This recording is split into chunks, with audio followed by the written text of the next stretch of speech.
नमस्कार विद्यार्थियों। हम चर्चा कर रहे थे बीए पार्ट सेकंड के सेकंड पेपर का पहला अध्याय केशव दास की।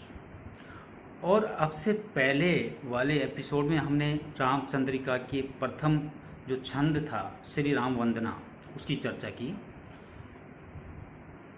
अब हम चर्चा करेंगे सूर्योदय वर्णन की। सूर्योदय वर्णन ये उस समय का प्रसंग है रामायण में जब विश्वामित्र के साथ श्री राम और लक्ष्मण जनकपुरी के लिए प्रस्थान करते हैं और जनकपुरी की सीमा में पहुंच जाते हैं। उस सूर्योदय का वर्णन किस प्रकार का होता है, मैं पहले पंक्तियां बोल देता हूं, आपकी स्क्रीन के ऊपर आ जाएंगी। मैं बार बार कहता हूं, दोबारा फिर कहता हूं कि पद तभी सबसे अच्छी तरह समझ में आएगा जब पुस्तक आपके सामने होगी। कोशिश करें। सूर्योदय वर्णन। अरुण गात अति प्रात पद्मनि प्राणनाथ में मानव केशव दास कोकनद कोक प्रेम में परिपूर्ण सिंदूरपुर केदो मंगल घट केदो शक्र को छत्र मण्यो मानिक मयूष पट के शोणित कलित कपाल ये किर कपालित काल की ये ललित लाल केदो लसत दिग्भामिनी के बाल की। अरुण गात अति प्रात पद्मनि प्राणनाथ भय। अरुण गात लाल शरीर, पद्मनि प्राणनाथ सूर्य, अति प्रातःकाल। केशवदास कह रहे हैं ये लक्ष्मण के द्वारा सूर्योदय का वर्णन है। अरुण गात अति प्रात पद्मनि प्राणनाथ में लक्ष्मण जी कह रहे हैं कि ऐसा लगता है कि भोर की वेला में, सुबह की वेला में अपने लाल शरीर के साथ अति प्रातःकाल पद्मनि प्राणनाथ सूर्य पूर्ण रूप से दिखाई देने लगा है। जब सूर्योदय होता है तो जब सूर्योदय की पहली किरण निकलती है उससे पहले उसका रंग लाल होता है। उसी का वर्णन करते हुए केशवदास जी कहते हैं कि सूर्योदय जब भोर की वेला में निकला तो अपने लाल शरीर से युक्त होकर के सूर्योदय परिपूर्ण अवस्था में बाहर आने लगा। मानव केशवदास कोकनद कोक प्रेम में। केशवदास जी कहते हैं कि ऐसा लगता है, उत्प्रेक्ष अलंकार में है कि ऐसा लगता है जैसे मानो कोकनद, कोक प्रेम में, कोक होता है चकवा और कोकनद होता है कमल। इन दोनों का प्रेम माना गया है साहित्य के अंदर कि जब सूर्य निकलता है तो चकवा और कमल दोनों का मिलन होता है।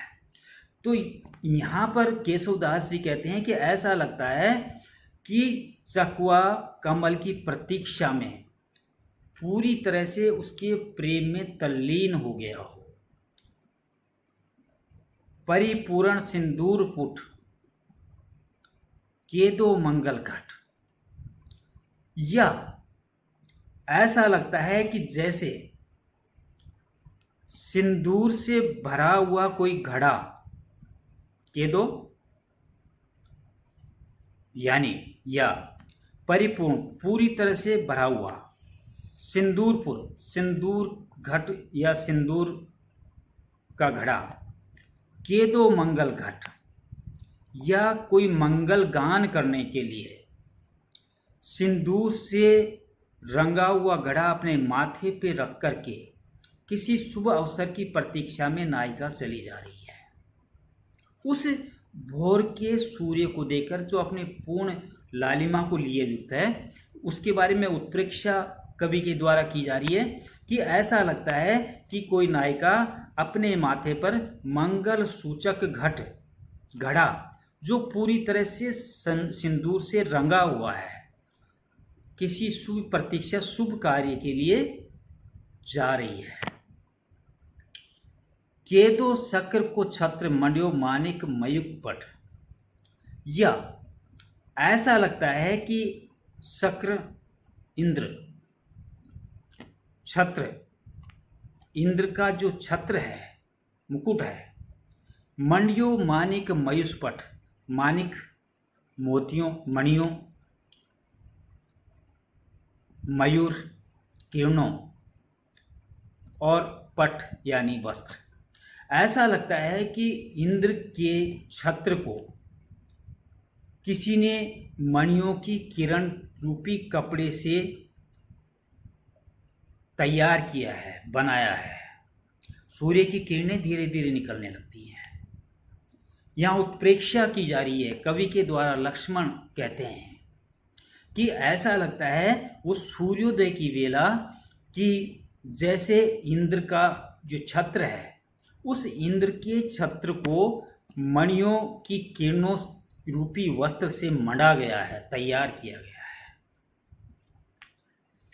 के शोणित कलित कपाल पर किल कपाल नी काल को। आगे कवि कहता है कि या फिर ऐसा लगता है कि जैसे शोणित कलित खून से सना हुआ कपाल, खोपड़ी, यह किल कपालिक काल को। शैव साधना में कापालिक होते हैं जो मांस और मदिरा का सेवन करते हैं, और उस साधना में ऐसा माना जाता है कि वे मनुष्य की खोपड़ी में भोजन किया करते थे। तो यहां पर कवि ये कहना चाहता है कि ऐसा लगता है उस सूर्योदय की वेला को देखकर के, सूर्य के रूप को देखकर, कि जैसे कोई कापालिक शैव साधु खून से सनी हुई खोपड़ी अपने हाथ में लेकर के कोई तपस्या में लीन हो। यह ललित लाल के दो लसत दिग भामनी के भाल को, या फिर ऐसा लगता है कि जैसे मानो दिग्भामनी पूर्व दिशा रूपी स्त्री अपने मस्तक पर सुंदर मणि लेकर के सुशोभित हो रही है। ये सारी की सारी कल्पना सूर्योदय की गई है, जब सूर्य भोर की वेला में निकलता है। लक्ष्मण के द्वारा कवि केशवदास कहलवाना चाह रहा है कि वो किस तरह दिखाई देता है। तो अनेक अनेक उत्प्रेक्षाओं के माध्यम से उस सूर्य की कल्पना यहाँ पर कवि के द्वारा की गई है। अगली पंक्तियों में भगवान श्री राम सूर्योदय का वर्णन करते हैं। व्योम में मुनि देखिए अति लाल श्रीमुख साभई, सिंधु में बड़वाग्नि की जिन ज्वाल माल विराजई, पदम रागिनी की किदो दीवी धूरी पूरित शोभई, सुरवाजिन की खुरी अति तीक्ष्णता तिनकी हुई। विश्वामित्र को संबोधित करते हुए श्री राम सूर्य की वेला का वर्णन करते हैं, सूर्योदय का वर्णन करते हैं। व्योम में मुनि देखिए कि हे मुनि आकाश में देखिए, व्योम आकाश, अति लाल श्रीमुख साजही, कि सूर्य अपने लाल मुख, सूर्य की लाल मुख की शोभा अत्यंत सुशोभित हो रही है।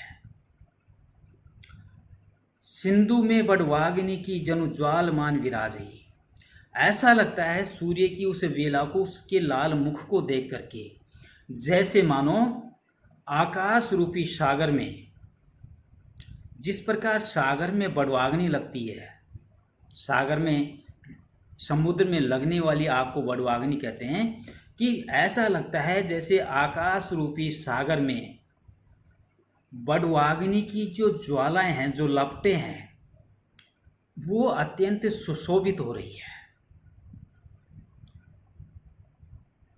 पदम रागनी की कीदो दीवी धूर पूरित सो भई, सुरबाज ही सी खुरी अति तीक्ष्णता तिनकी हुई। या फिर ऐसा लगता है कि दूसरी पंक्ति का अर्थ पहले लेंगे, सुरवाजित की खुरी, कि ऐसा लगता है कि सूर्य के घोड़ों की तेज चाल होने की तीक्ष्णता यानी तीव्र चाल होने के कारण उनके खुरों से, उनके पैरों से पदम रागनी की कीदो, पदम रागनी मणि का नाम है, कि ऐसा लगता है कि सूर्य के घोड़ों की तेज चाल से उनके पैरों से पदम रागनी मणि तिनकी हुई चूर्ण हो जाती है। उनके पैरों की चाल से वो मणि टूट करके चूर्ण बन जाती है और दिवी धुरी पूरित शोभई, और उस पदम रागनी मणि के चूर्ण होने से उसकी जो धूल है वो संपूर्ण ब्रह्मांड में फैल गई है, जिससे संपूर्ण ब्रह्मांड सुशोभित हो रहा है। कहने का मतलब है कि सूर्य उदय हुआ और उदय होने के बाद में धीरे धीरे उसने किरणें छोड़नी शुरू कर दी, और उन किरणों के कारण